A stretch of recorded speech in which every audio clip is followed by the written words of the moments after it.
një normalitet në Shqipëri. Ka dosje që hapen, megjithëse ne jemi akoma të ka pjesa që as dosjet e komunizmit që kemi hapur akoma, mendo se sa vite kanë kaluar dhe akoma s'po arrim të hapen. Por ka dosje që hapen, ka çështje që ndiqen, ka çështje që çohen për gjykim, edhe ky është një lajm shumë i mirë, besoj për të gjithë popullatën, edhe është një këmbane alarmi për mendimin tim për gjithë ata të cilët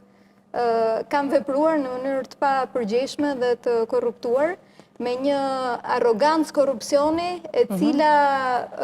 është ajo që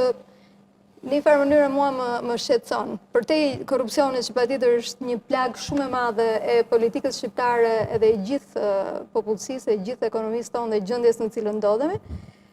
arroganca me cilën kryhet korrupsioni, ndoshta edhe për shkak kulturës të pandëshkoheshmërisë, ka qenë një nga pjesët më të dhimbshme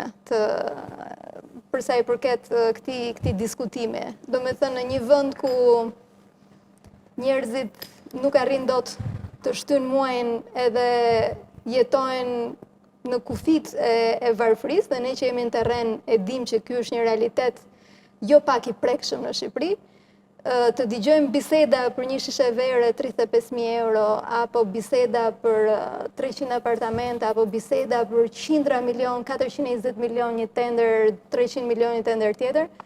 apo për, nuk e di, çokolada ishin ato që ishin tenderuar? Çokolada që tenderohen me miliona euro, kjo është shumë e dhimbshme për sa i përket edhe respektit që vendimarrësit kanë për zgjedhësit e tyre. Ndërkohë, me që unë e hodha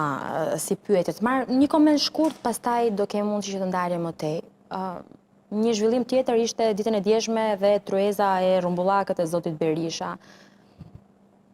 Kemi përshtypjen se ishte ftesë për partitë politike, nuk pati parti politike, shoqëri civile, intelektual, besoj pati një shkrirje pak më të Nuk gjerë. kisha një ftesë. Domethënë nuk e di, ndoshta ftesa është bërë publike edhe nuk kishte nevojë për ftesa. Me sa kuptova ishte një farë thirrje, në formë thirrje, jo me ftesa personale nuk e dija janë bërë, unë nuk e pata një tillë. Është mirë që bëhen tryeza të tilla përbashkuese. Për mendimin tim duhet ishin bërë edhe me shumë seriozitet përpara zgjedhjeve, në mënyrë që në atë mundësinë e vetë, opozitat kishte patur mundësinë të krijonte një pol të rëndësishëm të përbashkuar për sa i përket pjesës së reagimit edhe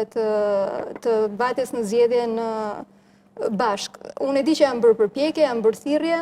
nuk e di se sa vlen thirrjet që bëhen nga një drejtues në drejtues të tjerë. Kam një përshtypje se kur drejtuesit thrasin njëri tjetrin, askush nuk ulet në tavolinë,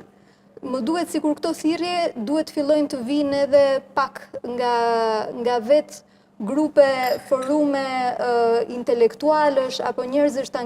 angazhuar, të cilët realisht duan që opozita të ndërmarrë rolin që duhet ketë në politikën shqiptare dhe të jetë më aktive dhe më angazhuar për problematikat, sepse realisht po dëgjojmë ditë pas dite nga një skandal dhe nuk po shohim ose paktën nuk po ndjejmë, ndoshta është aty po kaq fuqi ka